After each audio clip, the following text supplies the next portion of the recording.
We're going to go with the Phoenix. All right, well, they're securing themselves a lot more of that late game with this pick, which is always going to be nice. As you know, as expected, SMG, they're just going to go and actually remove every single one of the cheese heroes from the pool this time, like and getting removed as well.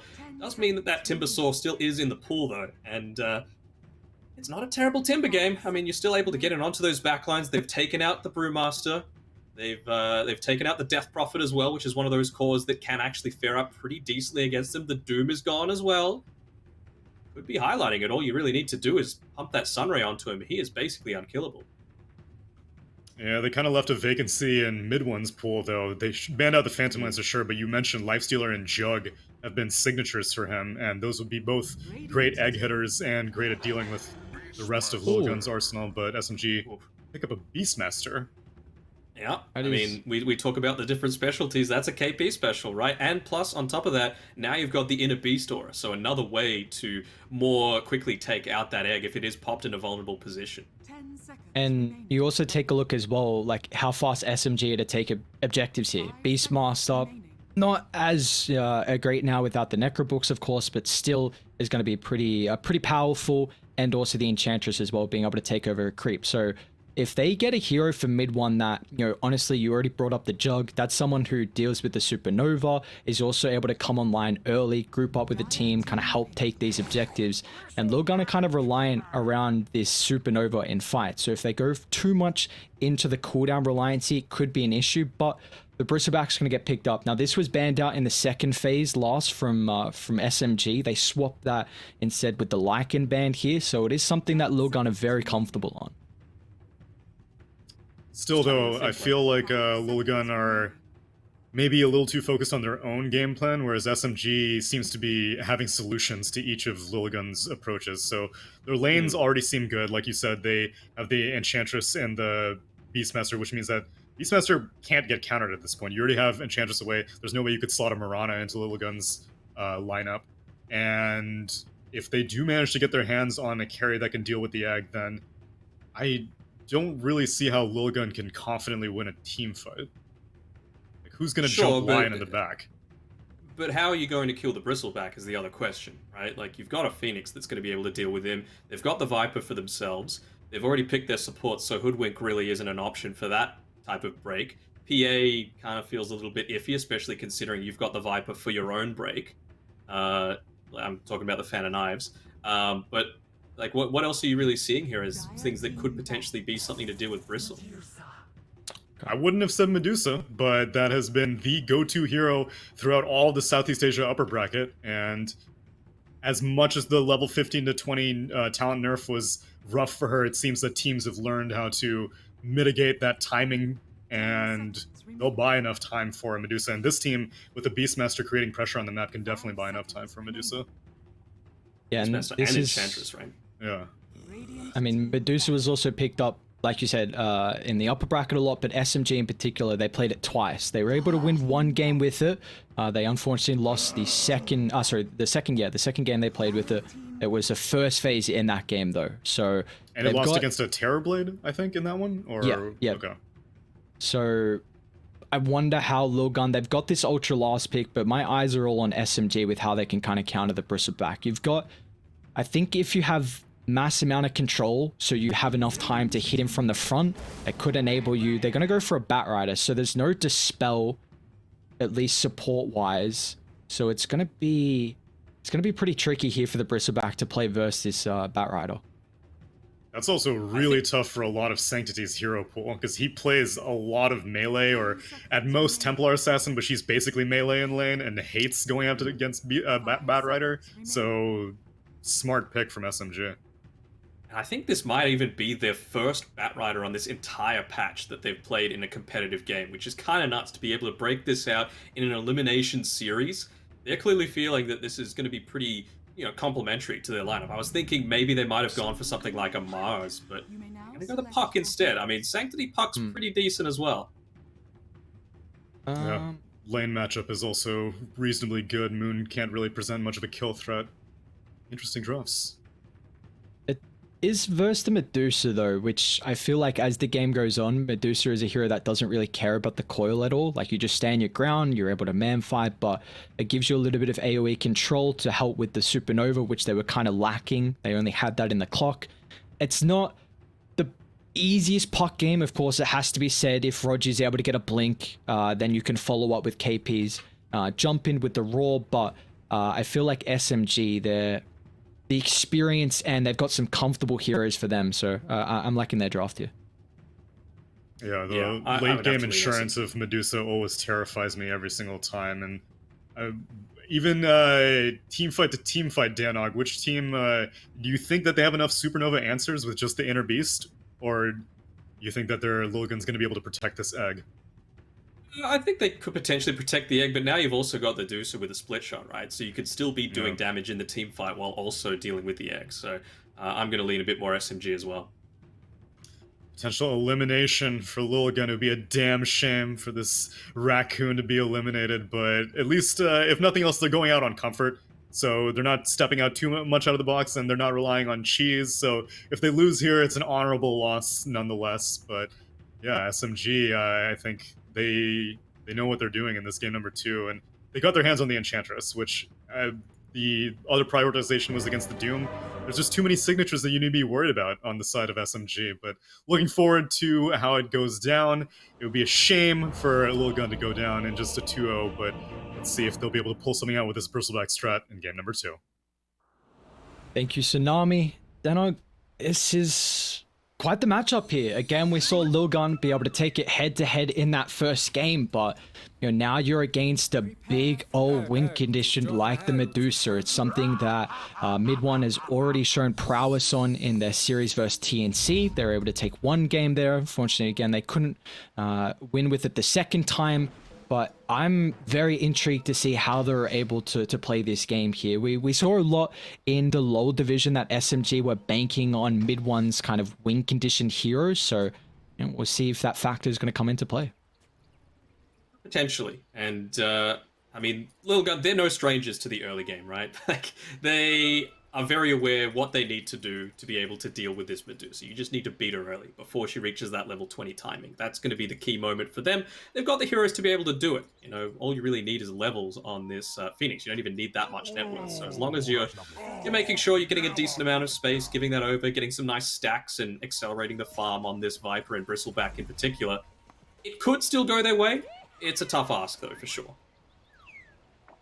Yeah, it definitely feels like, again, Lilgun, they like these lineups where they're able to play fast-paced and try and end this game early. If they're able to execute that's the big question. Did you feel like they are going to have the edge here, or can SMG kind of equal up a lot of this early aggression? I mean, I feel like the lanes are all pretty decent for SMG, right? You've got the KP Beastmaster. He's going into the Wild Axis to start things off. I don't think it's not his style to go the Ags build just to be dishing out a ton of damage. He is very much like, I don't want to say a third support because that's underselling him, but he is all about not what's necessarily good for him and all about what's going to win his team the game. So I don't think the flashy plays like going for, but look at my damage at the end of the game is his style. And just quickly taking a look at it as well, Lilgun, they had both their safe lane 1, 2, 3 and also their offlane Marvel sitting around mid. They wanted to make sure they were able to scout out what the lanes were going to be to get that favorable matchup, and it looks like finally we're going to see 1, 2, 3 will make his slow waddle down to bot, and also Marvel's going to join the Phoenix up top here. Okay, so switching up even some of the priority as well, making sure that Ace, the normal position 5, is even sitting in this off lane as well. So keen to see how this one's going to shape up. We had 85 kills last game in about 45 minutes, so this is the C Dota that everyone that's tuning in, I'm sure, was expecting to see. I need a Mate for this one, a fresh one. Yes, sir. I already got mine going. Come on, you need a fresh one, you say? You already have one? Yeah. Oh, of course. Delicious. Wait, we need to hear that crack, or maybe it might not come through actually. It won't. My noise suppression is just too strong. So satisfying. You get a nice little crack of the can. I feel like it just increases the taste by at least 10%. 17%. We're playing Dota here. Ooh. Doesn't do anything. It's always nice to see multi-hero stuns. Even if it doesn't do anything, it just gives you kind of a little bit of satisfaction. Dopamine. Marvel's like, oh, we'll just do our own pull into this stack. I've got the Nether Toxin. I'm going to be able to deal with this small camp relatively easily. Just considering how the lane is, mid one farming perfectly safely under the tower. That's another thing that this SMG support duo do. They make sure that they're standing as far away, but also within safe distance of their carry as possible. They realize that mid one, he's the one that's going to win this game. Like you don't see a Bat Rider ending games. It is going to be a Medusa that's going to be eventually being able to pull this one out. And how do we feel, though, that this bottom lane's going to fare with KP on the Beastmaster versus the Bristleback? It kind of feels like it's a bit more Bristle favored. It is, just because, obviously, melee v melee, you're going to get a ton of Quill Spray stacked up onto you. He's got the Magic Stick, so it's not going to be too bad for him. And now that he's got 2 points in the Call of the Wild Boar, that damage, that slow coming out is going to be a bit harder to deal with. And you can just see Afu. He's not worried about damage right now. He's all about just being annoying, being as survivable as possible. That Sadio Torment is even going to help him out with the extra health regen. Forcing... Well, he doesn't have a TP because of wanting to change up these lanes, and Enchantress is one of the fastest heroes in the game. So he might even be able to catch him here. Oh, that Hadouken is too far away, but Afu's movement speed might have to pop the cell if he gets a higher roll there, it looked like, with the damage, and Afu's Enchantress is able to pick up first blood. You see SMG coming into it, so very comfortable support draft for them as well. They've been loving the Lion, loving the Enchantress. Again, of course, the Ench got banned out in that game 1, and we're kind of seeing why. A great start here for Afu. He's even taking a stack. Look at him go. He's doing a great job. I mean, that's just based on how the lanes are going. Top lane, that's one of the Rogi. downsides of... It's another one. Marvel picks it up. So we're seeing that bit of a different game here for Marvel's cancerous hero. The Veno lane was a little bit more one-sided, but it looks like this time his Viper should have a better lane. Yeah, for sure. Just with that bot lane as well, I mean, you wouldn't normally expect to see KP get this much out of the lane, but that's one of the advantages of having, being up against the Bristleback, if there are any. It's, the lane is eventually going to push forward. You're going to be able to manipulate it enough so that you can safely farm under the tower. You've got that protection from the armor, from the regen, and it does enable someone like Afu to take the Wild Ring Ripper and just take a bit of farm for himself. You can see he's sitting well above every other support in the game right now. And how about this mid matchup here with Sanctity and Moon? Are we feeling like this is going to be kind of an even matchup? Because it doesn't seem like there's too much kill threat maybe until the level 6s, right? Yeah, I mean, Tsunami highlighted it during the draft, right? There's not that kill threat when you're playing a puck into the Bat Rider. You're always going to have some kind of movement potential to be able to jaunt out the, whether it be the Waning Rift or the Illusory Orb, get out of that Firefly. Even the Flame Break is basically useless, considering you can just phase shift it out. Ace? He's going to try and deny himself to the Ancient stack. Let's see if they can get the damage. He does! Oh, very nice. Ace be able to get that deny, kind of pulls away Moon from the mid lane as well, so not that he's missing too much. Good one, just safely farming on this top side. Hishki actually in a little bit of trouble here. He's moving slow with that Mystic Snake debuff on him, but he's going to be just fine. He's got the Tranquils as well, so doesn't even need to expend too much more in the form of a salve or anything like that. He could potentially look to just roam, stay in this area, get some stacks up for his cause. He's going to be alright. And again, one of the more obvious wards coming up. And you know that they're going to be in this area as well, so it could be a target for some of these counters that could come out eventually for SMG. Do you really want to see Radiant think about getting a deep aggressive ward by the triangle camp on Dyers? Hold that thought as with the coil. Yeah, they're going to try and coil down the Enchantress. The damage with the orb at level 3 is going to be enough for Sanctity, so he's able to pick up his first kill of the game. But yeah, like I was saying, I would like to see Lilgun put some emphasis on, either blocking the Ancients or getting at least some vision down where you can maybe even steal it, because you've got a Bristleback on your team, very, very good at being able to take the Ancient stacks, and you have heroes as well that can get, aggressive early and make these aggressive, movements into the triangle. So I'd like to see Lilgun put a little bit of priority there. For sure, and you know, with Ace and maybe not so much Hishki, but Ace for sure, you don't need to be in this lane against the Beastmaster, right? Like, this isn't the crazy Necrobook meta. He's not going to build an Ag super early on, so there's nothing that's going to like take the game over if you leave KP on his own. 1-2-3 should have just a fine time. So Ace has the luxury of being able to make these rotations. Bot lane, 1-2-3. He's in trouble here. They could have killed him fast before the stacks start adding up. And it looks like they're able to do so. A great rotation from Moon. You see the first use of the Roar as well from KP. This might give them a little bit of control of this lane. It's got maxed out into the Call of the Wild. So could do a little bit of damage to that tower. I just want to reiterate, he will not die solo. When you have 3 people rotating down, then you're under a bit of pressure. And they're actually even still sticking around here. Maybe seeing if they can kill him a second time, but the awareness of 1-2-3, he's going to look to TP mid instead. So looks like both the safe lanes are starting to crumble as the Bristle will move along with mid one's Medusa, who's currently just farming some stacks in the jungle, it looks like. Thinking out the fact that the Phoenix is sitting down here, he's going to be happy to soak up all of this experience. Again, it's going to be important that he maxes out that Sunray as soon as possible. Uh-oh. Mid lane. They've been able to catch him. Great Nice coil coil. into 3. Again, they need to kill him fast enough before the stacks are able to come through. But the Quills will find the Enchantress. They find a second as Haste well and with Puck. Sanctity able to chase him down. This haste on the Puck.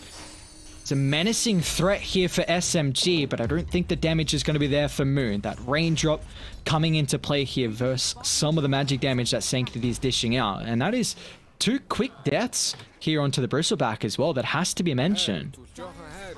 Yeah, I mean, he's eventually going to be able to recover with the stacks that are starting to build up now for Lilgun. You can see here, Moon, he's going for a bit of an aggressive movement. I wonder if he could potentially look to scout out some of these stacks because they've got this deep observer ward on the Radiant jungle high ground.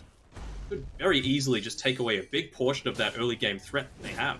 Is he even dragging this towards the camp so he can be more efficient with the farming? Yes, he is. That's the power of vision, baby. Do you feel like Moon might take that Ancient stack? Because we have kind of seen the Bat Rider. If you can get those 10 sticky Napalm stacks, which is relatively easy to do so, you can then move on over and take the Ancients. Do you think they'll do that so he gets a fast boot to travel, or do you give that to the Medusa once mid one feels like he has the damage? It'd take him a lot of time, right? And you can just see that they've already taken that top tower, so the map's starting to shrink already for mid one, which I'm sure he's not going to be happy about. He's a carry player. He's got the ego to back it all up. I feel like you kind of have to have an ego to be a carry player, right? To put the game Bot on your lane. back. Phoenix will fall with the Roar. TP a bit too late from the Viper, and now with that kill, should net them their first tower of the game here from SMG. So it's going to open up the map just a little bit more. KP is having a very good game at the moment on the Beastmaster. In fact, he is top of the net worth in head of the Medusa. Oh yeah. KP arms up a storm when you give him the time. Probably not a Midas game. You know, the KP offlane Midas isn't generally the way that he likes to build the Beastmaster, but still, he's going to be putting a ton of map pressure on with these early levels. Maxed out Call of the Wild, like we were mentioning before. The Inner Beast, level 3 now, so it's going to be able to deal with this first egg very easily. So it could even lead to them trying to make a decent contest to this push with the Siege Creep. Supernova available. Ain't that level Just 6 have on the level Hishki? 6. Yeah, he's got it. KP, This would be a big great kill. use. The ball, I mean, stopping the Clockwork from getting the hookshot follow-up, but it doesn't matter. When you got 4 heroes to be able to surround the Beastmaster, they should be able to chase him up the high ground, and Sanctity is able to pick up a killing spree. It's objective, defend the tier 1 tower, delay it for as long as possible. When you've got someone like a Medusa, you need to keep that tower alive so she can just get the space to safely farm in the jungle. And you see the emphasis that SMG are putting on. Honestly, that death from KP, that's quite the bait. It just forces them away. They kill off the creep wave, and it's just going to delay the tower. Yeah, it's all a result of this. Again, unorthodox observer wards will win you games, and it's this one. It's just sitting on the high ground camp here. Very good at revealing any kind of movements away from that bottom side of the map. And it's not like SMG don't know about it. Of course, they're fantastic players, but that's exactly where they placed their observer ward at the 0 minute mark. Now, we haven't seen too much of the Viper get involved so far from Marvel. He does have that ATOS queued up. Are you a fan of the build that we're seeing right now from the Viper? It looks like he's going for a little bit more utility instead of kind of this scaling potential. Utility is fine. I mean, I feel like the ATOS is going to be good against the Batrider. Sorry, you just don't want to always rely on the Dream Coil to do absolutely everything in these fights, because that's what's going to be needed to take out the supports. But if you're able to lock a Batrider in with your offlaner, then you're going to be able to do a decent amount of damage. And the one that's going to be scaling this game is the Medusa. We're talking about the Ancient Stack finally able to take that one out now. Looks like this time though, SMG, they will not be able to protect their tier 1 mid, so great play from Lilgun. They're going to look to smoke up as well. Hishki, it's going to get popped here, unfortunately, so very awkward positioning. Honestly, that's a big mistake with the angle he took to run with the smoke, and well, Sanctity should be able to close the distance. Another haste for the puck, helping out here to be able to catch out Moon's Batrider. They've even got the ATOS to come into play as well, but instantly you see what SMG are looking to do. Top getting shoved in from Rogi, almost level 8 here, and also mid as well, Arfu doing a great job. I was bringing up in the draft that the Lion could potentially be that X factor. If you get the one initial stun with the Blink Dagger, then you should have the fault control to bring someone down like the puck. So Rogi getting some space is going to feel really nice here for SMG. Yeah, of course, getting all that free farm for himself, as well as just having the levels for being on that side of the map as well. And again, SMG, all of their players do the fundamentals of Dota really well. It's not the sort of stuff that you see in a lot of pubs where, there's a 5-man rotation. Oh, speaking of rotations, they found the Bristle. Radiant, they do have some backup coming through, but the Bristleback, can he keep his life for long enough? They'll drop the supernova, the coil bouncing away. They're unable to bring down the egg, and now they have to retreat. Mid one just out of range with a TP, but a cancel is there. Marvel is able to lock him in, and he will not be triumphant with the TP to safety, as mid one will fall. That's his first death of the game. A cute attempt to go for the pickoff on the Bristle, but it's going to cost them. I feel like they had a pretty good understanding of KP's TP scroll status as well, because he had TP'd away from that gank where the Batrider went down previously. He TP'd back to lane, and so he was nowhere near able, it's only just come up, the TP scroll, to be able to join in that fight and potentially get the counter initiation happening. So, gank going on to the Bristleback ends up netting a kill against your own Medusa, which is a very unfortunate way to go about things. Ace? Poor Ace. It's like, guys, just leave me alone. Like, are you really going this deep for me? It's gonna cost them. They're coming from KP above. and Rogi, yeah, they need a Delta split. And they also need a stun for KP if he thinks about a TP. It's gonna go now, Sanctity should get in range for the coil. And he will be able to cancel that one. So, I mean, you get the kill on the Phoenix, but it's gonna cost you your Lion, it's gonna cost you your Beastmaster as well. But in the end of the day, space for Dusa. Manta completed, and he's just farming some stacks around the triangle. Yeah. Deuce is probably the only one that can get away with this, right? Like, previously when we saw the 5-man rotations by Lilgun down towards the bottom side, everyone else pushed a lane. That's what you need to do. Don't be sitting in the jungle, farming some camp, having no impact on the map, because that's exactly what the enemy team wants. You're basically giving them a win without taking anything in return. Even if it's a, 70-30 advantage for the enemy team, at least get something out of it. So, 5 seconds. Moon's on the prowl. See who we can find here. I'm waiting for Lilgun to continue to get a little bit more active, and that's going to come through in probably about a minute 30, maybe even 2. Blink almost completed on Sanctity. The Aghanims, it's just under 1,000 gold away here for the Bristleback. So they're going to have a lot of prowess here with these timings to get active, and I want to see them continue to control the map, because you are giving a lot of space to mid one's Medusa. I feel like that's about to stop, because we've got the Blink Dagger coming out on the puck. We've got the Illusion Rune as well, to be able to potentially jaunt out a few things here and there. Is that the Lion going down? Yes, it is. Yes, sir. So Puck is even less worried now, considering he's level 12. His best is the Enchantress. Trying to stop the creep momentum with his Centaur creep. Ends up dying anyway. got to be said as well that Sanctity, this is back-to-back games here where he has looked incredible for Lilgun. He's 5-0-3.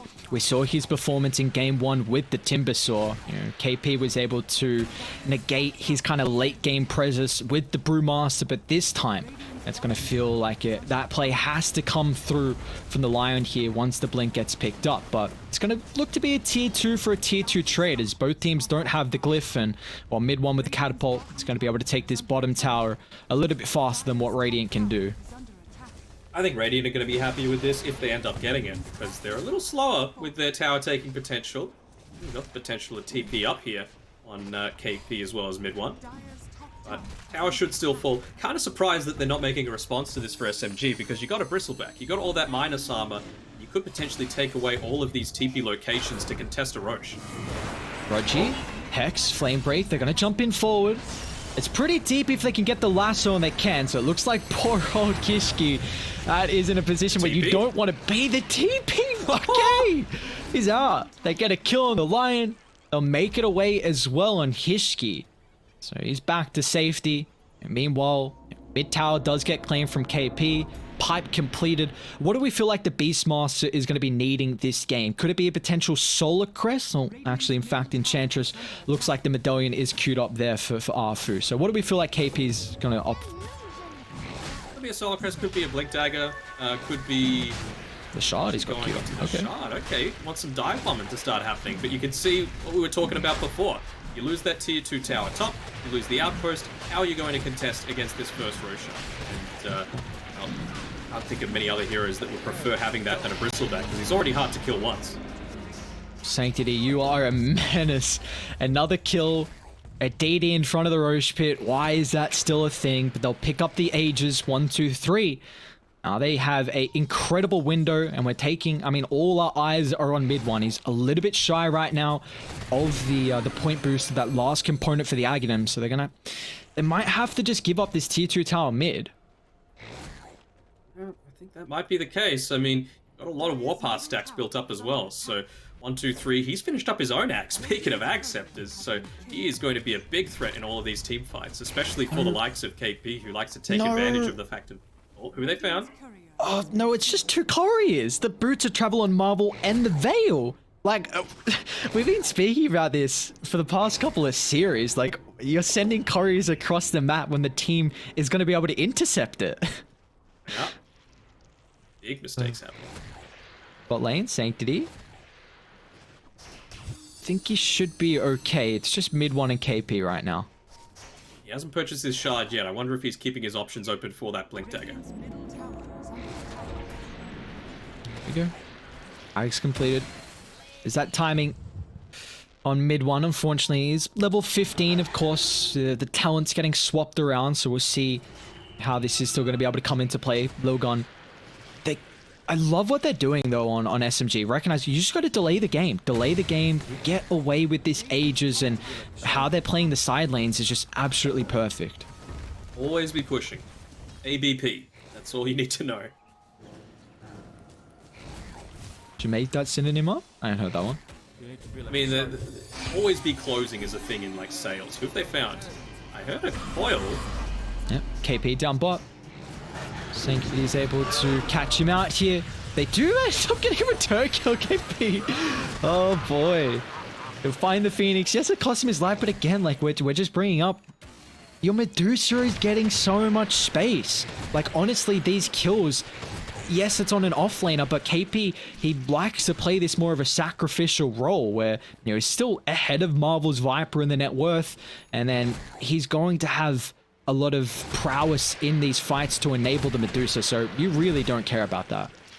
No, of course not. And you can just see Moon as well as Roji, they were pushing out the top side of the map. They've got a siege creep with this as well, so someone needs to address this. Otherwise, your tier 2 tower is going to be under threat. It's going to be Sanctity, so it's fine. He's got the Boots of Travel and can rejoin his team at any time, but it still baits that kind of rotation, which is always going to be a concern. And we saw also the prowess of a lot of the vision game in that game 1. You know, the Wolves was such a nuisance, the Vendetta. This game, you've got the Rocket Flare on Radiant. The Orb's kind of decent as well, but for Dire, you know, the Enchantress creeps a scout out, the Beastmaster Hawk, and also just the factor of naturally shoving in these lanes. So it's another game where vision is such an important factor for these teams to be able to get the jump. And finally, we might see a team fight break out as 1, 2, 3... completely out of mana, and the Bristleback is definitely a hero that relies on mana for his damage to come through. Gonna move in forward, Atos, hookshot.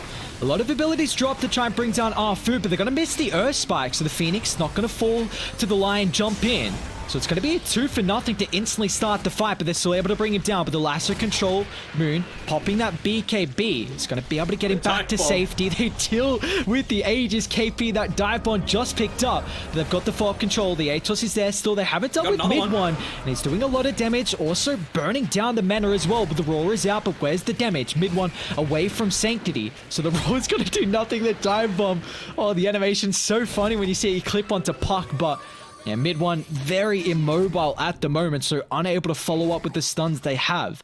But they'll deal with the Aegis, they'll net themselves a kill on the Phoenix too. I mean, in the previous patch, he had, what, like a 19-minute... Oh, mid lane. Arfu, you're dead. Yes, sir. DD on Sanctity. Quick one to pick up, but you take a look as well instantly. Moon and Rogi going for a pick-off, it looks like, with that smoke, because they still have the Finger of Death.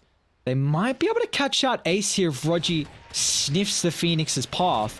In fact, they'll find Marvel as well. The Deep Observer Ward in the lane, a jump in. Let's see if the protection with the magical resistance is going to be enough here for the rotations to come through. And it is, in fact. They're going to look to punish as Sanctity finds the line. So they'll retaliate with a support kill. Moon's in trouble as well. A BKB into the TP, but they don't have an answer through the magic immunity. So Moon will make it away. Uphill miss. I kind of feel like it was. The puck had a double damage. That's a lot of damage that can be pumped out. Goddamn Gaben.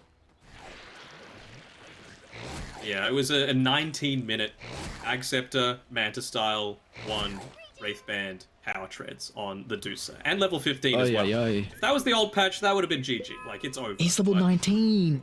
I know. Like, it's still looking bad. He's going to be able to take this one and run with it. I know the probability is pretty even right now. I mean, well, 59%. I'd say it's relatively even. How do we feel about this, though? Because it definitely, in my eyes, it looks like Lilgun have missed this big window of opportunity where they had to have at least a 5,000 net worth lead, it felt like, with their lineup at this stage in the game. Yeah, and, I mean, maybe they could have taken first Roche a little sooner as well, just so that the second one would come up before the... all these big timings for mid one in particular, right? Having that Ag Shard on top of everything, having the Hairball just to get your ramp going, because, you know, Bristleback always going to be very good, but if you're able to ramp up that damage a lot sooner, absolutely fantastic.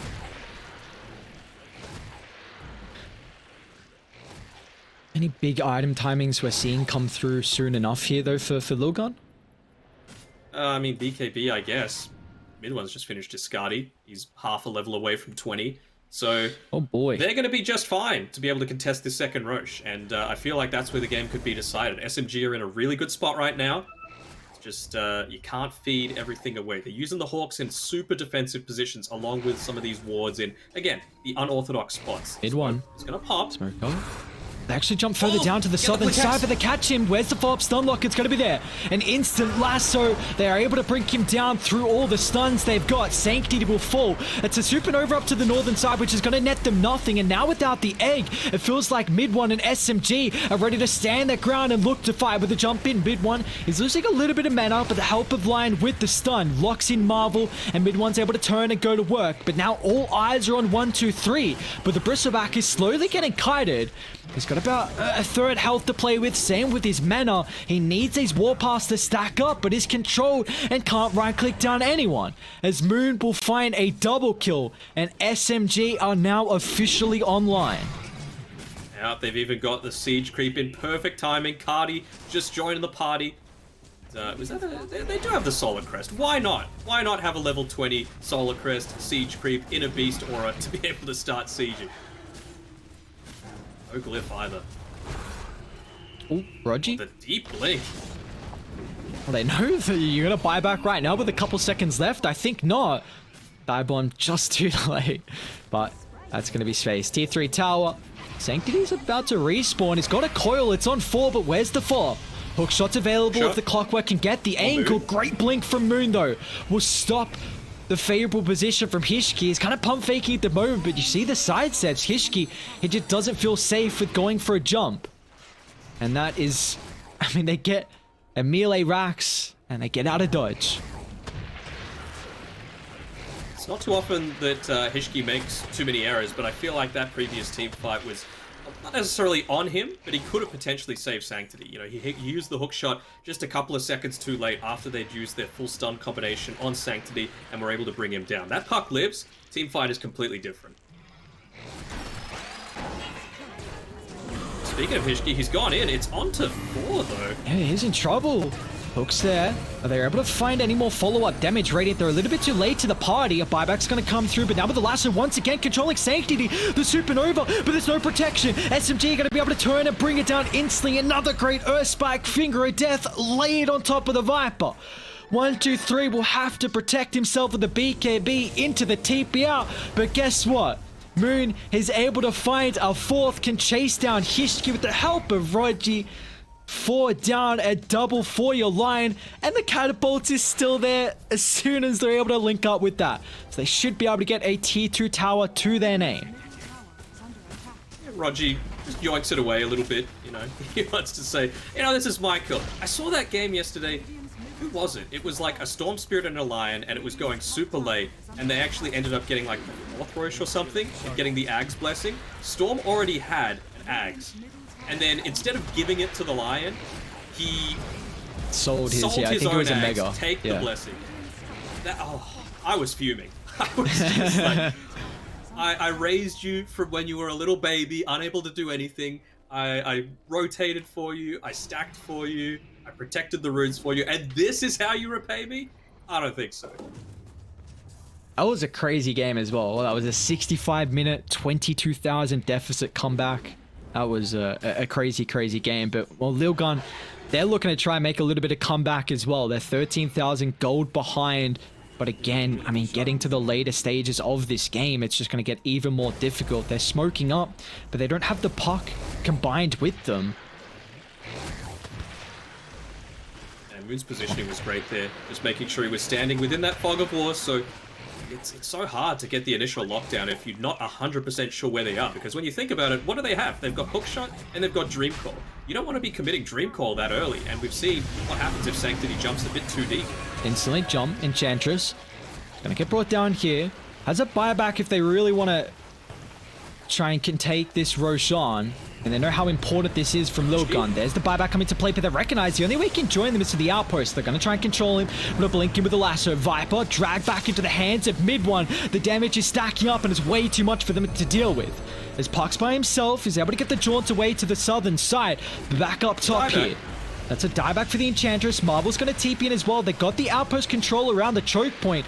1, 2, 3. We haven't really felt the impact of the Bruiser back. Maybe this fight is able to show some prowess, but the Raw locking him in through, and mid one's able to go to work. Now with the BKB about to expire, another buyback's going to come into play. The Phoenix still has the Supernova, the Sunray as well to impact them here. Mid one is a fair way away from the team keep, but he doesn't give a damn. Level 22 on the mid one. Meanwhile, Moon's able to get a godlike shriek. He'll turn to deal with the Supernova. One more right click brings it down. 1, 2, 3 will fall as well.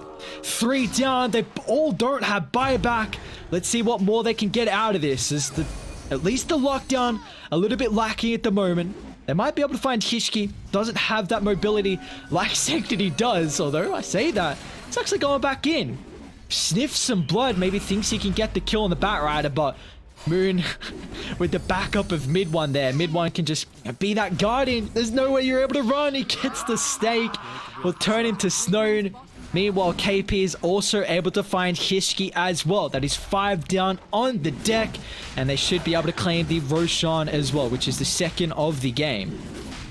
Yeah, that's going to be real nice. I mean, again, they don't really have too much in the form of targeted stuff going in onto the Deucer. I don't think that's going to stop mid one. He's going to be like, you know what?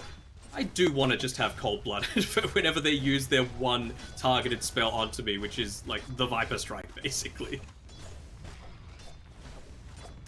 He's so farmed. He's actually so farmed. It's crazy. They just...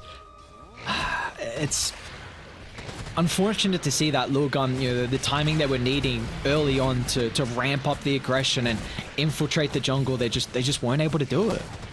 Yeah, I mean, mid one's huge. Like, look at he's 10k net worth ahead of anyone. They're going in deeper. Oh, Marvel, drag back again, mid one. Thanks for bringing another easy kill for me. Straight into the grasping hands. This little snake lady. She'll find full second set of racks. And one more hope here, it feels like, for Lilgun. Of course, I mean, it is an elimination match, so they're not going to GG out just yet, but maybe there's some TI specialty in this one. It'd take a lot. I mean, this Deuce is so fat, Thanos would have to snap twice to get rid of it. Gonna try. Bristleback brought down. We'll be able to get the Batrider kill, so greatly done from 1, 2, 3. But still, you've got the raid boss of mid one. A godlike streak. Well. They're gonna have the stone as well. The damage it's stacking up with the Daedalus Sanctity. Is able to get back to safety. The Raw controlling the Bristleback, and mid one is able to stand so far on the high ground that the rest of Radiant have to drop a super defensive Supernova. Will turn him to stone. He's bringing them pretty low here, but you got to keep in mind mid one, he's still got that second life. 1, 2, 3. Look at the health pool that the Bristleback's playing with. Is on fire at the moment. He'll get the safety. KP's falling low as well. They're actually holding the high ground as they'll lose 3. KP's going to drop as well, unless the Ags are able to come into play. It's not. So Lilgun, well, they get 4, but I mean, there is a long mountain to climb back to get into this game. They're hanging on by the skin of their teeth. 1, 2, 3. He has a death wish. Like, he was going in on about 200 health constantly. He nearly died to an Enchantress's impetus once, and he just turned around at the last second, making sure he had that Bristleback affecting him. But man, they're on a precipice right now, and it feels like a simple gust of wind will blow them off and knock them out of this. But they've been up against the wall plenty of times before. They're not just going to GG out, they're going to fight until the bitter end. This is the CGG. Even if they say, run it down and end, that's not GG in Southeast Asia. That is a different fact. Fight to the bitter end as, well, Lilgun, you see, I guess it's a little bit of influx of gold coming towards them. You know, Puck just completed the death, so he's got the Daedalus queued up as well. Is there any opportunity we see that Dreamcore rapid fire? I mean, how do you get to level 25 is the better question. Very good question. Again, Korea, Bruce down. Lasso onto Marvel, drags back. Hookshot's going to do absolutely naught here as mid one just tearing them apart. The Daedalus ripping them to shreds here with the crits. They lose the Viper. 1, 2, 3 though, it's a great coil. Locks back the Lion. They're able to deal with the Batrider as well, but the Sunray heal is not enough. Mid one is able to chunk through the health pool. As they've lost 3, they've got to buy back on the Bristleback. Sanctity and Ace 12 will be able to get back to safety. And all these lanes pushing in might be kind of a blessing in disguise for Sanctity. The fact that it's all the way down here. He's only about a third of a level away from 25. Could be that Dream Coil Rapid Fire that ends up doing it for him. Who knows? He's got to back off, though. He's got to defend that last lane of racks. Tower's already just barely hanging on. Let's see how they're able to craft the defense. They'll buy back on the Bristle. The rest of the boys are up in 10 seconds here. So with the buyback forced out, SMG, they're going to look to reset. They've got that top lane that needs to be shoved in. Bot's also about even as well. So they're probably going to look to get their lanes in a favorable position. They might look to group back up and try and end this one. Radiant. They're coming out though. They don't want to give them that opportunity. They're a bit disconnected with Moon still down for 30 seconds. So they're going to be able to run into Arfu's Enchantress. Raw on the high ground. Rogi, blink on forward. Great use of the control. They're going to turn into stone with a Finger of Death. Sanctity will fall. He doesn't have a buyback, and now all the hopes are on 1, 2, 3. But they're going to try and sound the retreat. So they've slowed them up on the high ground. Radiant, they should be able to disengage without any more heroes being affected. Again, the power of vision. You know, the Observer Ward went up just that tiny little bit too late.